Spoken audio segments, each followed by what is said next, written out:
Where House of the Dragon Season 2 went wrong. Now, I think the obvious three for this season that for sure just kind of tanked what they'd built up in Season 1 would be Alicent, Rhaenyra, and Daemon Targaryen. I'm going to be highlighting their main mistakes or main issues that I have with Season 2 with these specific characters, but not going super in depth. So, first off, making the usurping of Rhaenyra a misunderstanding and an oopsies on Alicent's part was stupid given how they built it up in season 1, because we are very clearly shown multiple times in season 1 that Alicent had every intention of usurping Rhaenyra. This was just a poor choice by the writers, showrunners, whoever decision it was to make this an oopsies in season 2, and just that she just didn't know which Aegon Viserys was talking about on his deathbed, as if in season 1 we don't have multiple instances where Alicent very clearly makes it known that she wants her children to sit the throne. For example, in season 1, episode 7, I believe, during Laena's funeral, we have a very clear example where it's Aegon, Aemond, and Helena all in kind of like this outside room.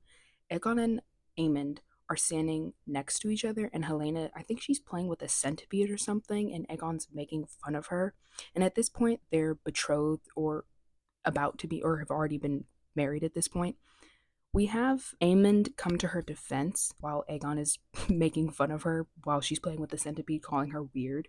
And Aemond literally says, "She's your future queen." She's an idiot. She's your future queen. If this is not clear enough, that basically means, not even basically, this means that Alicent is raising her children to believe that Aegon will be put before Rhaenyra. The only way that Helena could be the future queen is if Rhaenyra dies and all of her children. Then that means in the line of succession, that would mean that Aegon would then take over. So obviously, she's not planning on killing them in a mass murder. So this obviously means already that the children are being raised to believe that Aegon is going to be put before Rhaenyra, which is obviously usurping, which is what happened. The only way I can kind of explain this is that the writers just somehow forgot that that conversation happened, and in season 2 decided that they wanted to make Alicent, a more quote unquote complex character, but really they've just tanked her character, in my opinion, for season 2. Because season 1, very interesting.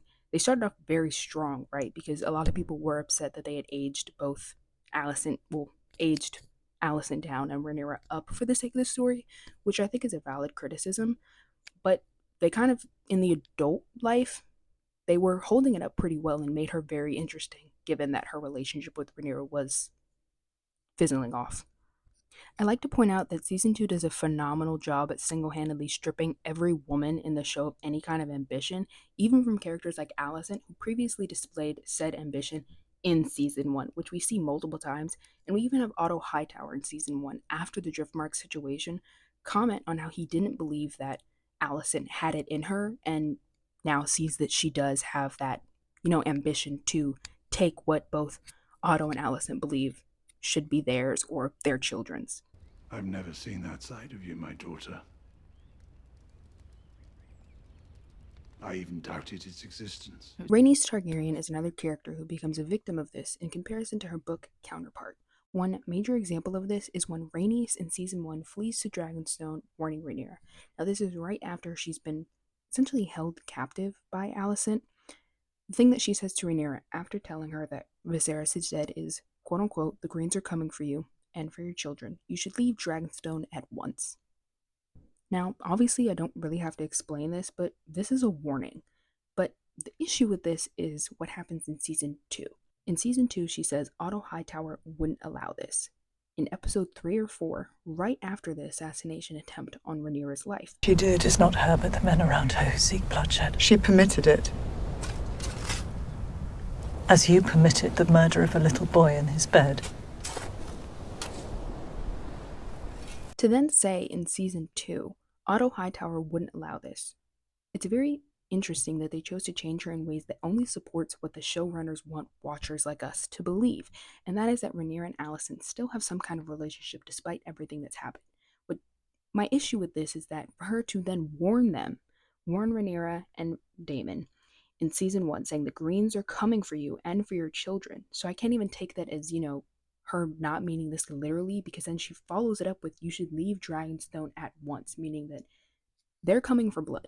This is going to be violent, and the greens obviously include Allison.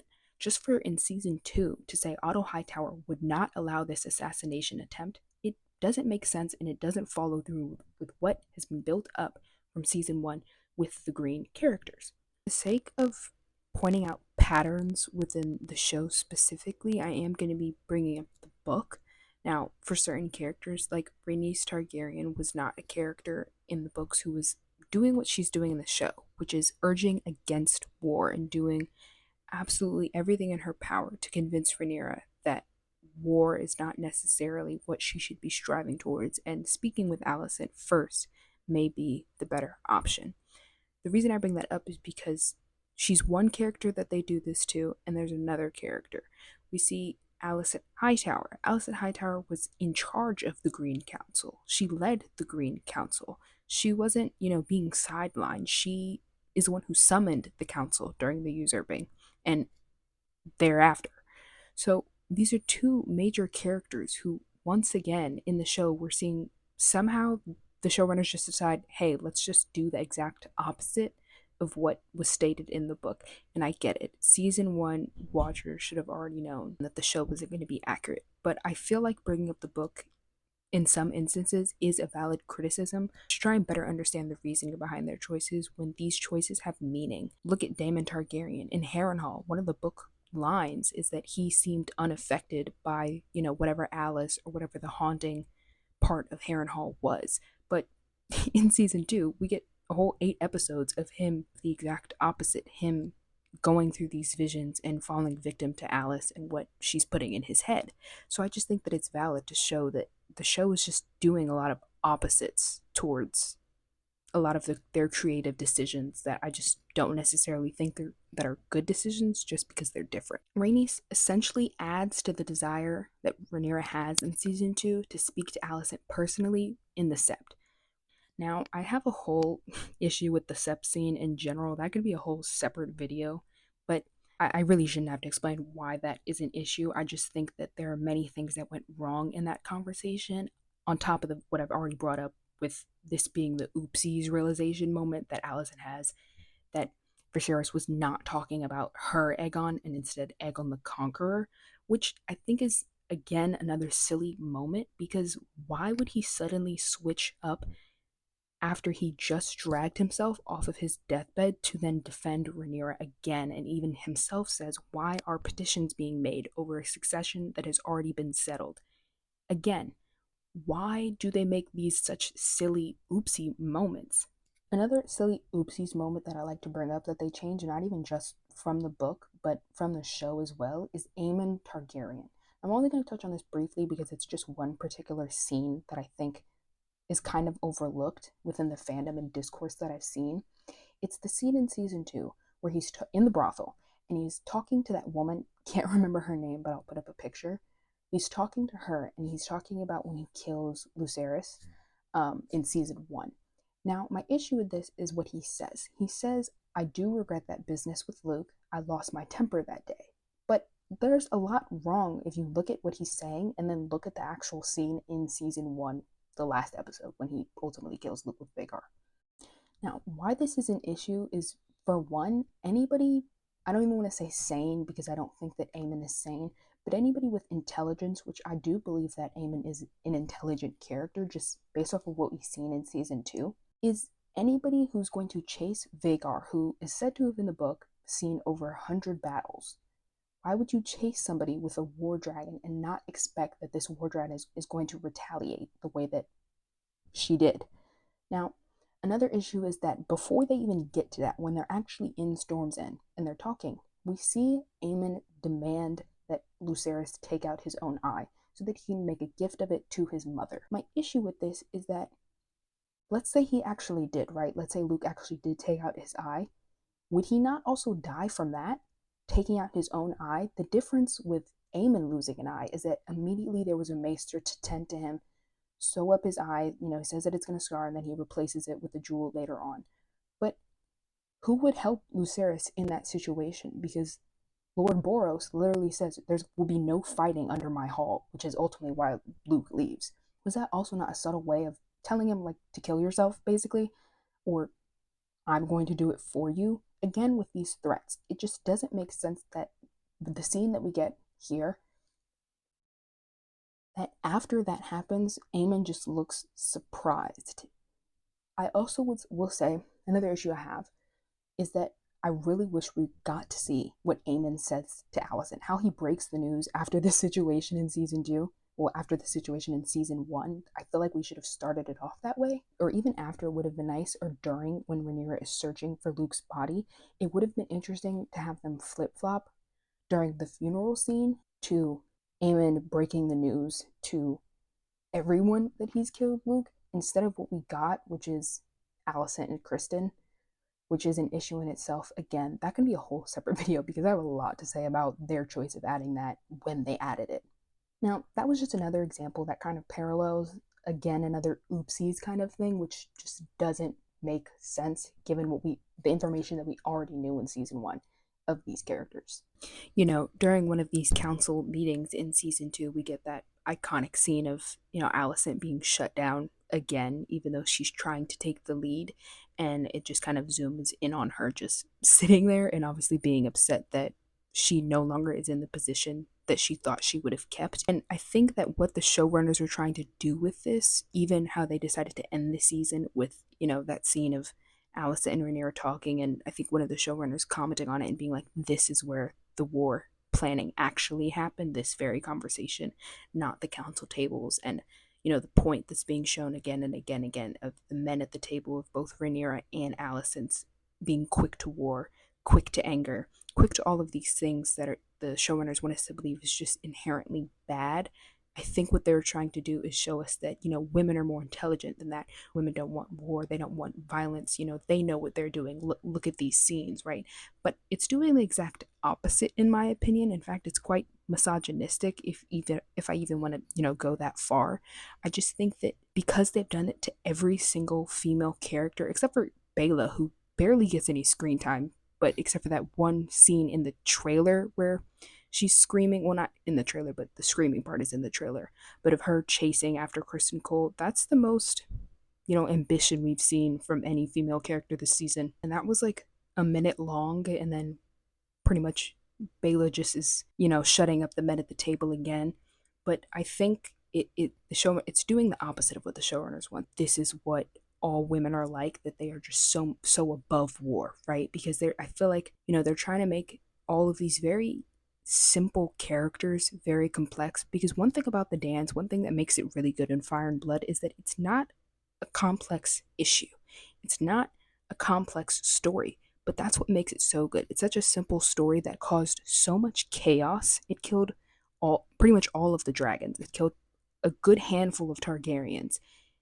And it was such a simple thing. It was such a simple thing that they did. The seeds of war are often planted during times of peace. It was not this super complex thing with a whole bunch of complex characters like the show is trying to make it seem like, with the team marketing, or you team black or team green, when in reality the teams pretty much by definition are very simple. It's who you think is the heir. It's not who you like. It doesn't matter if you like or hate Rhaenyra, but you can at the very least admit that she is the heir. Viserys named her heir. That's as simple as that. But because of marketing, and I get it, wanting to sell story, wanting to sell this to people, you create chaos, you create discussion like I'm doing right now.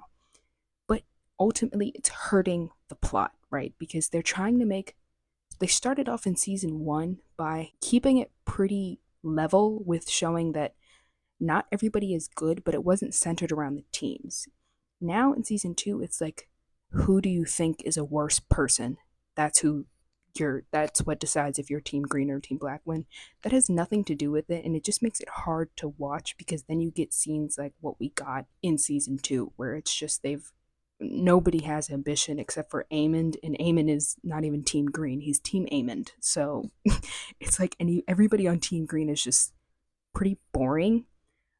Except actually I will say this, I did think that team green was definitely more interesting than team black, in my opinion, this season. I don't like them, but I think Eamon kept me watching.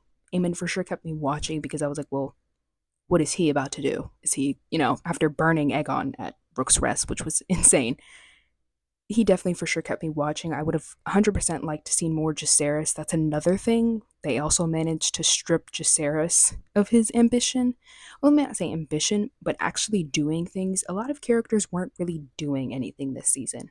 Jacaerys was just kind of there. I mean, he even said it himself. He's forced to be here like the coddled princeling, but then we get the one scene with the phrase. But again, that was all we got of him, and it's already confirmed that he's going to die in the first episode of next season.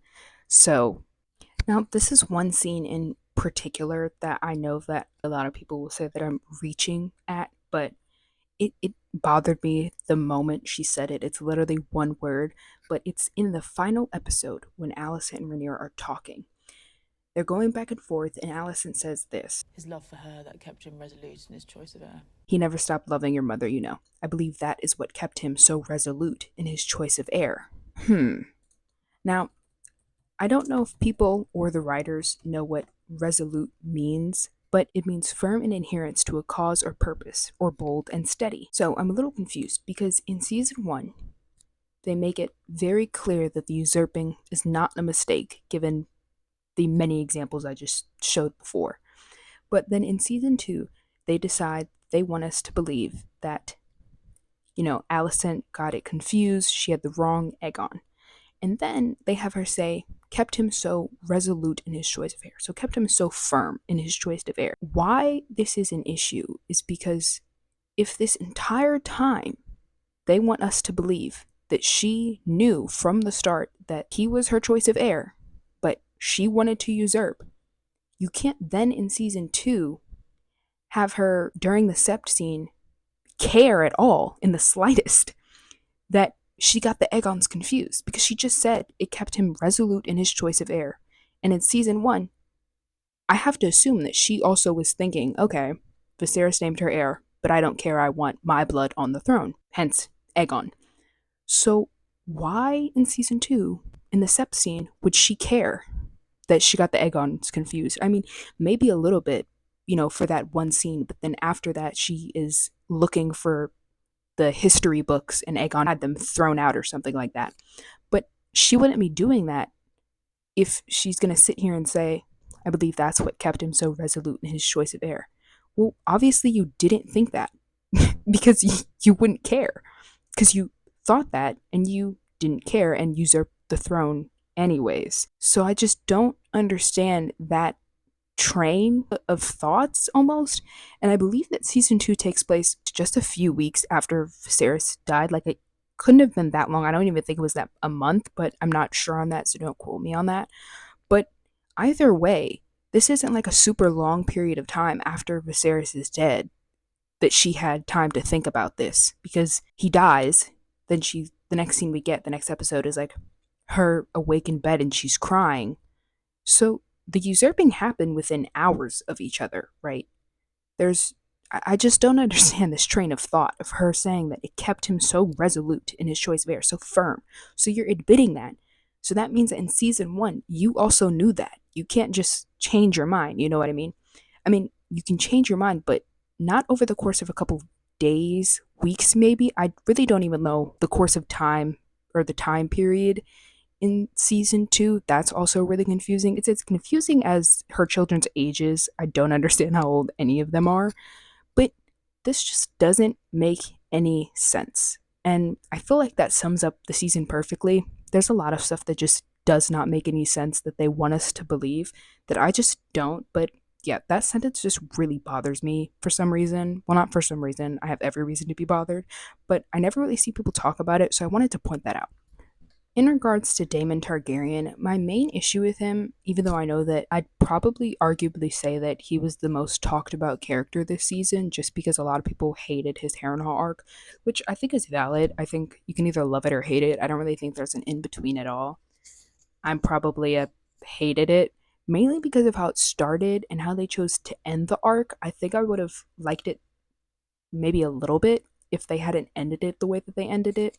Now, what I mean by that is in the final episode, I believe, he has his last vision with Viserys, and they want us to believe that this whole time Daemon has wanted the throne, has wanted, he's wanted it so bad that he's willing to usurp Rhaenyra, which I think was another poor choice because the showrunners just make it so that every single person is against her. Even that conversation that she has with Jacaerys, where he's calling her out for, having Harwin father her children.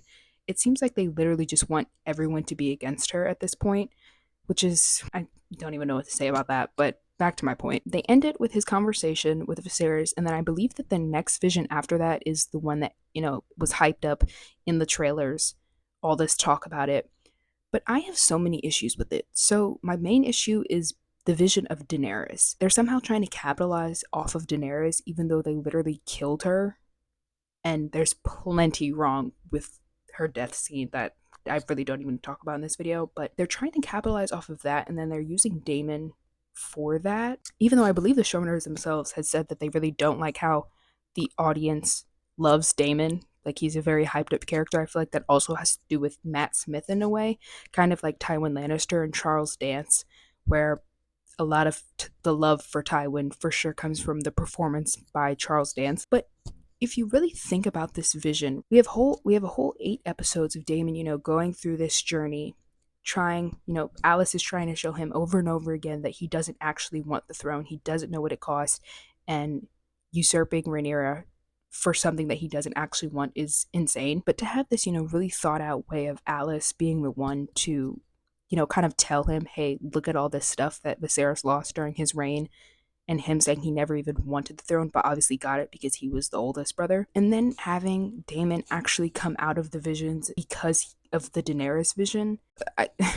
it was terrible. I was not necessarily confused by that like the actual scene. I was mainly confused on why they chose that to be the reason instead of the last vision that he has with Viserys. Because when you think about how Game of Thrones ended, and this is another reason that House of the Dragon cannot stand alone, and if it does, you're forced to think about how Game of Thrones ended, because they have this vision, right? And I have to assume that they have Daenerys being shown because she's such an important character, books and show, but the way they ended it in Game of Thrones, that means that Arya Stark is the prince who was promised. So if anything, they should have had a vision of Arya Stark, because in the show of Game of Thrones, that's who the prince who was promised is. So it makes no sense why they would show Daenerys other than trying to capitalize off of her because so many people love her. Because they also have in episode 1, when Jacaerys is in Winterfell, Cregan Stark tells him, he's like, the wall is to keep out death, which is obviously the White Walkers, which obviously relates to Daenerys because Song of Ice and Fire. There's not really much more I can say about Daemon Targaryen in season 2, other than the fact that I think him being against Rhaenyra in a way to make his own claim was just, it was boring in my opinion. I don't know if I'd say it was all around bad, but Daemon was one of my favorite book characters during the dance, so I just didn't really care for this new plotline that they were trying to show us. That's the best way I could put it. I just didn't care. I don't really think that they were interesting or entertaining at all. I think the visions were cool. The visions were cool alone, but when you think about it and you realize that it's added in with Daemon scenes, I'm just like, okay, whatever. And it also felt, I feel like by episode 6, probably by episode 6 or 5, it just felt like overkill. Like they just kept showing the point, and I was like, okay, well, show Daemon's not getting the point. So, like, of these visions. So I'm tired of seeing them.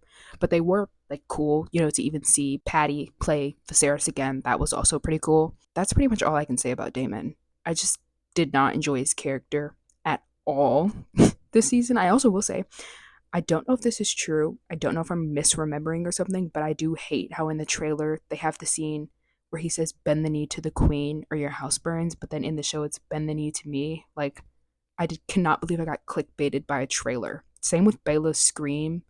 She screams in the trailer but not in the show, and I know that that's just, something small, but I was really looking forward to that. Honestly, I still haven't decided if I'm even going to watch season 3. If you guys are, let me know in the comments, because I probably will not, honestly. If you guys know of any more stuff that I missed or really important stuff that you guys watched that you guys thought was absolutely ridiculous, let me know, because I know that there's definitely some stuff I forgot with certain characters, but I just wanted to focus on these main 3. But I'm 100% sure that there is plenty more where that came from.